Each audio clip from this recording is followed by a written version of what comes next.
Welcome back to my book nook. Amanda here.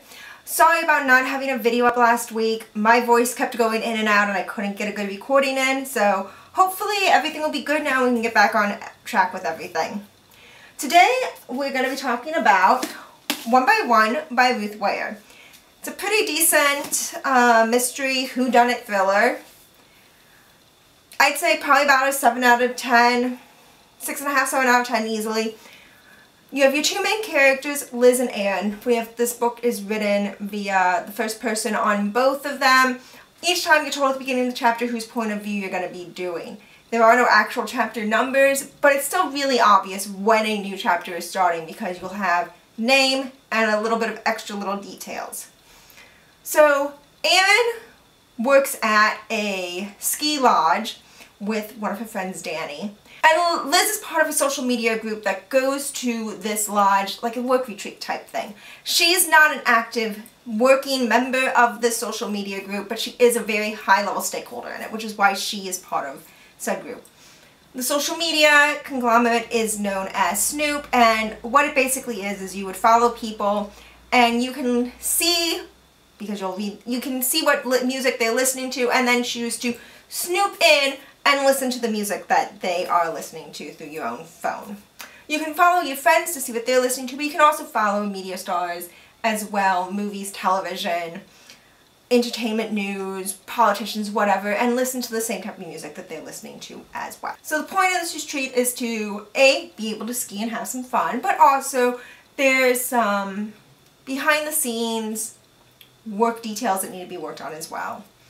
And before they can even start skiing, one of the two CEOs basically drops it to everyone that, hey, I'm trying to sell the company, make it a public offering and everything, which the other person did not know. He was wanting to keep it more actually private and everything and work on new concepts for the social media thing in order to expand it out, such as being able to see how far away someone is that the person is that you're listening to their music on. This leads to a pretty big fight. Everyone kind of just goes back. They spend their night doing what it is that they're going to do, and they go skiing the next day. So the whole group of them is skiing, and when they come back, someone's missing. And someone is the CEO who was wanting to sell the company out. And before anything can be done, such as calling for a rescue to try to find her, because the last time someone saw her, they saw her skiing down a very dangerous slope that was actually closed to the public because of how dangerous it is, and because there are some areas in which turns will lead you just careening off of a cliff. Before any of that can be done, an avalanche hits, and they are all trapped inside, and more people start dying. So that's your basic summary of the book.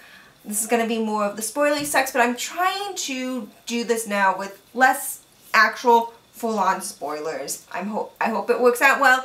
Let me know if you like this format that I'm going to be doing, where I can still go into the whole details of the book, but hopefully keep a little less spoilers out. Or if you like the old format where I actually gave a more detailed description of the actual book itself. So, a couple of things I do have issues with the book is there were some points in which it felt like it went on too long, and other parts that I was just like, you felt like you rushed the details. This is one of the reasons why it's probably as low as it is, because it's like, I don't need some of these extra details that you're putting in regards to what happens for the people who survive all of this. But I would like a little, and I also don't need all of Erin's whole traumatic backstory that you drew out over multiple chapters. Because yes, her traumatic backstory is very important for her being able to survive, because it talks about why she's able to ski off pants, and I probably mispronounced that because it's a term I do not know, as well as she is, but also why she's afraid to do so. But it was an ongoing mystery that I don't think needed to be worked out as a full mystery of her trying to hide who she is. That made no sense to me. That's something that could have been left out, but being able to see more of how people are starting to turn on themselves on each other within this now snowed in building would have worked out better, because it kind of felt like it went from 0 to 60. That because you had the person who disappeared that they determined must have died, and then determined that she may have been pushed off of the cliff, and then you have the other murders that started happening in the lodge itself, and just the way that everyone kind of reacted to it felt like, I understand that a lot of them didn't trust each other anymore because some wanted to sell and some didn't, and there was blackmail going on and everything, but it felt forced, the way that it was read in the story. And it didn't need to be if it had been drawn out a little bit more in the story. They did a pretty decent job, though, with some of the red herring aspect of it, of trying to figure out who this person actually is, both in the narrative and for the reader, but also in regards to the people within the lodge itself.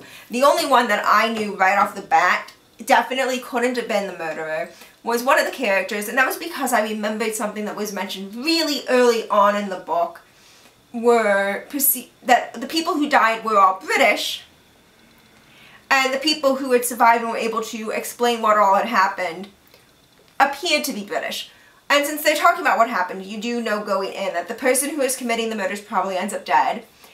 And if there's someone in there that does not fall into the category of British, they are probably going to survive, because one of the characters in the book is American. So it's just like, well, that's a nice little thing. You guys are trying to red herring him as you're trying to red herring him as the killer, and clearly, because of the other information that we're able to get, he probably isn't. But some of the other red herring aspects, they got me. And there were parts in which I was like, okay, that's kind of surprising. That wasn't this person, or it was this person and why it was this person. So ultimately, the person who does the murder does so in order to protect themselves, because they were getting blackmailed by the CEO, who does end up getting pushed off of the cliff. They were getting blackmailed by them in order to ensure that they went the same way that the CEO was going to go. The other people who end up dying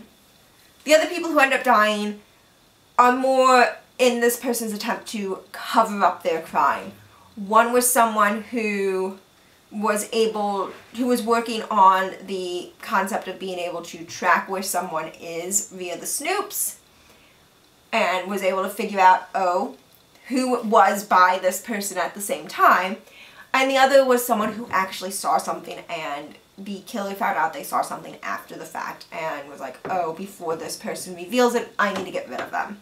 It also leads to having a fight with one of the main characters, because that main character figures it out as well. Some of the other aspects that it deals with in the book that were interesting, because like I said, you have the whole whodunit type aspect, you have the concept of the blackmail going on, but you also have a few little things that are underlying as well. You have the traumatic aspects with Erin of seeing her brother and fiance die in front of her in an avalanche, which is one of the reasons why she is terrified of skiing in really dangerous conditions, and also gets really scared when this avalanche happens, because she's lived through an avalanche before.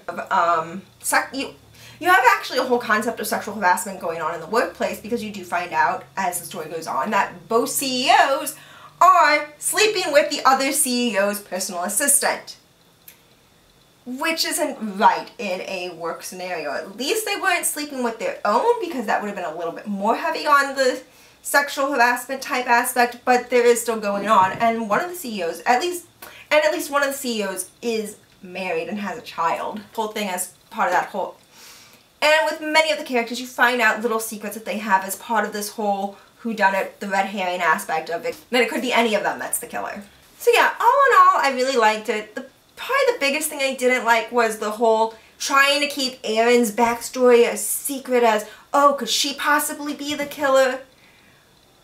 But I felt that kind of took from the book, because it felt awkward and out of place compared to everything else of the story.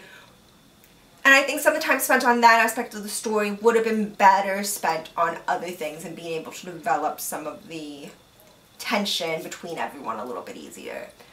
I like Ruth's writing style. I probably won't actively search for more books of hers, but if I find them via book of the month, or if I'm at a bookstore and I'm like, oh, hey, this is another one that I know people have talked about, I will probably pick it up and give it a shot. Same with if I'm at the library, which I don't really do the library much anymore, especially right now during COVID and everything.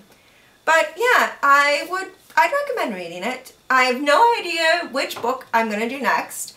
I have realized that I will probably end up doing a few series within the series, such as at some point doing all of the Dark Towers, doing the Vampire Chronicles, doing the Scott Petter series, and talking about not just the book itself, but how that book falls into the whole overreaching arc of the full story. I don't know when those will all start, but those are things that I have planned coming up in the future, just as time goes on. And I'm probably not going to read all of them in one go and do this, because while I enjoy all those books, it can get tedious doing it in that type of way. So you'll probably see each of those in regards to those series sprinkling in as time goes on. So again, let me know if you liked the concept of doing the full talking about the story but making it a little less spoilery better, or if you want me to go more in depth the way I had done with some of the other stories, and I'll work on going back to that. I'm not sure which format I'll do. In the next one, we'll see if I've gotten recommendations from you guys, or just when I read the book, what I feel is going to be the best way to talk about this book. And that might also be the type of thing in regards to some of these books. If we're dealing with a whodunit mystery, it might be a little bit more in line with the, I'm going to give you some of the thing, but I don't want to actually reveal who it is that's the killer or the main mystery aspect, because that's not going to be as fun for you to read. But if it's something in which you don't have that type of mystery aspect, you just have a really good story, and I'm telling you aspects of the story, that it might be a little more spoilery. So we'll just see how it all goes. Thank you, and I hope to see you next time. Bye, everyone.